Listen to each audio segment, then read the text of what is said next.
Okay, so Donald Trump traveled to Turkey this week for the NATO summit, and boy, was it a trip. And I was thinking about a couple of things as I was watching this train wreck. The first was typically a NATO summit is an event once a year where the president of the United States, no matter who they are at the center of the conversation. They are driving the agenda. People are pulling out chairs. They want them to be at the table. Not so much anymore. So I was thinking about that. The second thing I was thinking about is that relative, we all kind of have one of these relatives, the relative who has been to your house 20 times. They're probably older in age, I would believe. They can't quite get your kids' names right. They don't remember where the bathroom is or the forks, even though, again, they've been there 20 times. Let's just call him Uncle Donnie, just for the sake of this story. And this whole episode reminded me of that, okay? And boy, was Uncle Donnie, you know who I'm talking about, confused at the NATO summit. There are a lot of things that point to this. From one, he was mixing up the countries he's currently at war with. That was one example. 2 months ago, we had 100, I told this story yesterday, we had 111 missiles shot by the Islamic Republic of Japan. Islamic Republic of Japan, definitely not a country. Hopefully he didn't start a war there. Hopefully somebody's checking. Okay. He also was confusing the leaders of countries, their names. This is quite a weird thing. Let's play this one too. Fantastically well. And likewise, Russia, look, they're devoting a lot of energy. A lot of energy. Do you have a question for President Putin, please? Do you have a question for President Putin? Not Zelensky. Putin. Yeah, what would you like to ask him? Because I'm going to ask him that question. I have a question. I mean, could you see Zelensky? Definitely not President Putin. Just like, come here, Grandpa, or Great Uncle Donnie, whatever you want to call it. And Trump's fix was to pretend like he was taking questions back to Putin. So there was that. But don't worry, because the mix-ups were not just about countries or their leaders or the confusion, I could call it. He also took a moment to brag about his massive following and status on TikTok. The fact that TikTok, it's so bad, it's so dangerous, it's so horrible, they're spreading all these rumors. And the numbers came out yesterday. You know who's number one on TikTok? I am. I'm number one on TikTok. And all I talk about is how bad communism is, right? They say, oh, it's terrible, they're spreading, but I'm number one.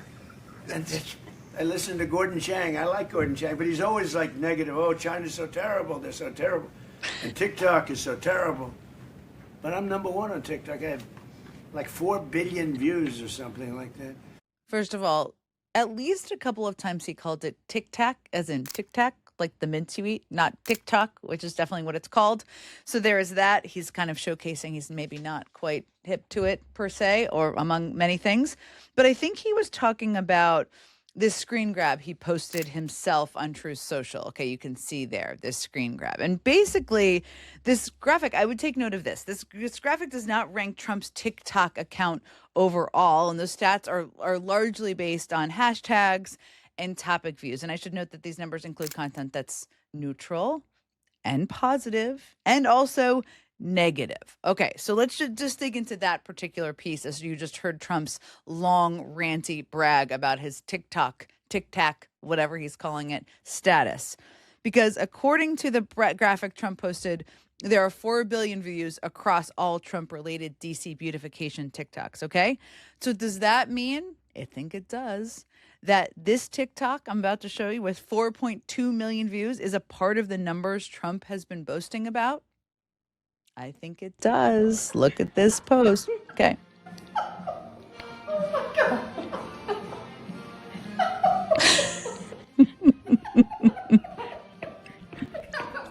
Yeah. Well, you gotta get arrested. You'll get arrested. It's Jello. You can be shot. There are people right there. Ow, funny.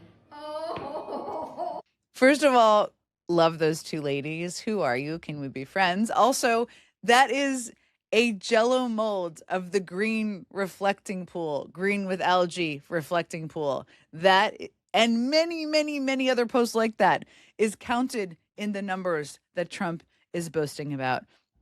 So there is that. Okay, speaking of old age, he's not the only old person out there that is in some version of elected office. There's, of course, Mitch McConnell. And Senator Mitch McConnell has not been seen in public for nearly a month, since June 14th to be exact. And he's been in the hospital. There have not been many updates about his health or what landed him there in the first place. The governor of Kentucky, the state that Mitch McConnell is a senator from, now this governor is probably going to run for president. So I'm sure there's a little bit of backstory here, but he also sent a letter to his office asking for an update on McConnell's health as concern grows. And McConnell is a public servant. He's paid by U.S. taxpayers. So yes, of course, we should know more about his health. And a local report, I should note, also shared audio suggesting he had had a heart attack. That was local audio that was shared. We don't have details on his health, nor do I have any update. But this week, a few Republicans claimed they spoke to him on the phone at length, and it is just so cringy and bizarre what they did. And one of these, the earliest cringy effort was a post or a share by none other than Scott Jennings at CNN. I used to be a contributor with him, but here's what he had to say. I spoke to my old friend Mitch McConnell. You can see it on the screen this morning. The senior senator from Kentucky is still recovering in the hospital. We talked for just shy of 20 minutes about Iran, Ukraine. Did you know? The unfolding situation in Maine, my visit to the Teddy Roosevelt, as in Teddy Roosevelt Presidential Library, and even a little bit of Senate history. I told him we want to see him back at work as soon as possible. Okay. It is hard to believe that Mitch McConnell, who hasn't been seen or heard from since June 14th, is having a conversation about Iran and Ukraine. So there is that. And there were other posts like this. It seems like everybody has had a 20-minute conversation with him that is in depth about some complicated policy issues. I don't really buy it, but who knows? Anyway, it has become like some Republicans are having kind of some fun with this. Even Republicans are. A lot of people are having fun with this online. But Thomas Massey posted this. I spoke to McConnell for about 20 minutes this morning. He said we should end the war with Iran, quit giving aid to Israel, stop spying on Americans at the war, and he's really sorry about how my primary turned out. Obviously a joke, but yes, lots of trolling. Laura Loomer posted, I just spoke to Mitch McConnell. He told me he's willing to replace Graham Plattner for the Democrats. Obviously not a real conversation, but there were a number of 20-minute conversations, let's call them, that everybody was giving updates on. So there's no question they're a layup for everybody. A lot of people seem to have an issue with Mitch McConnell out there. I don't know why. I mean, maybe it's because he stole the Supreme Court seat. Who knows? Other reasons to have issues with him. I think Massey's and Laura Loomer's are different. Okay, there's no question. There's been so much talk about Graham Plattner this week. I am not going to talk about Graham Plattner. He has dropped out of the race. Thank God.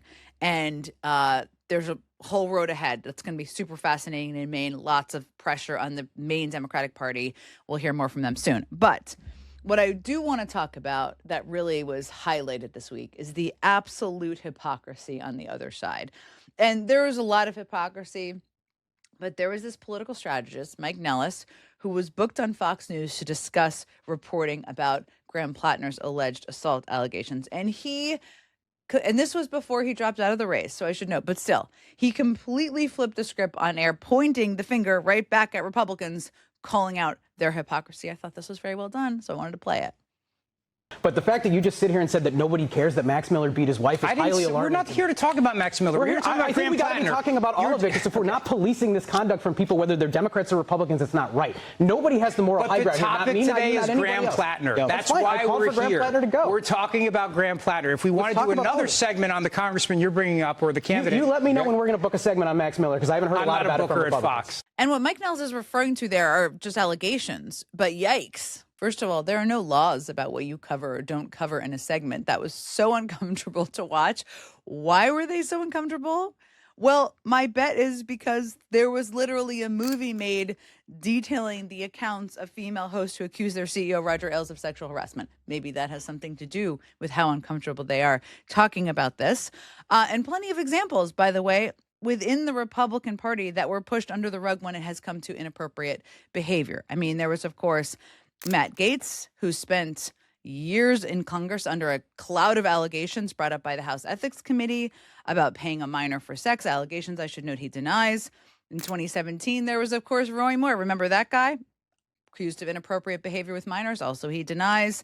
2022, Herschel Walker, domestic violence accusations. He denies those. And 2024, Mark Robinson, just to name a few, who called himself a Nazi, reportedly, allegedly. He also denies that. But my point is, there's a bunch of Republicans who have done incredibly atrocious things who have still been embraced, still been the nominees for a range of things by members of the Republican Party.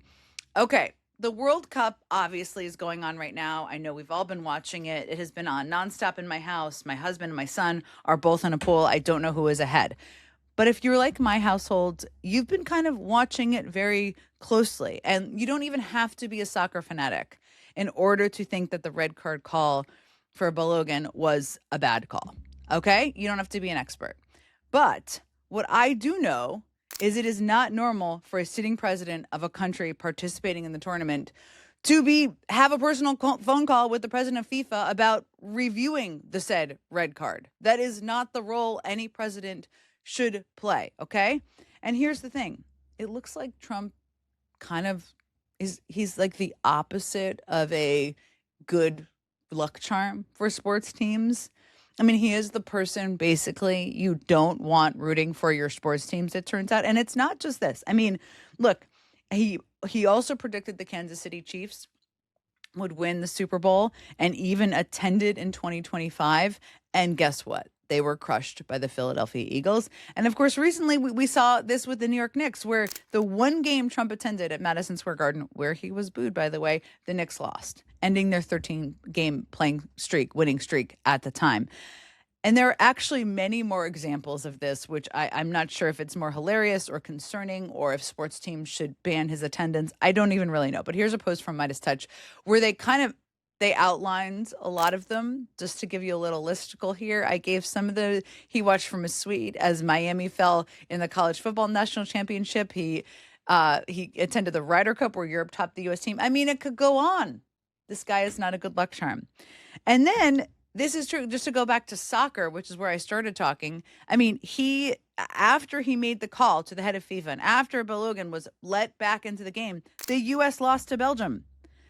They were beaten by Belgium 4-1, knocking them out of the World Cup. And Belgium, by the way, a team that isn't shy about making fun of the U.S. and Donald Trump, well, they did make fun of him. Here's what they were doing in the locker room after they won.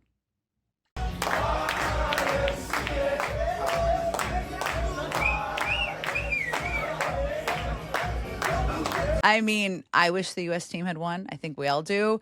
But that's pretty entertaining. They were, of course, doing the dance that Donald Trump does to YMCA, often on the stage, backstage. I guess so. Congratulations to Team Belgium. Trump, we are officially a joke. Congratulations to all of us.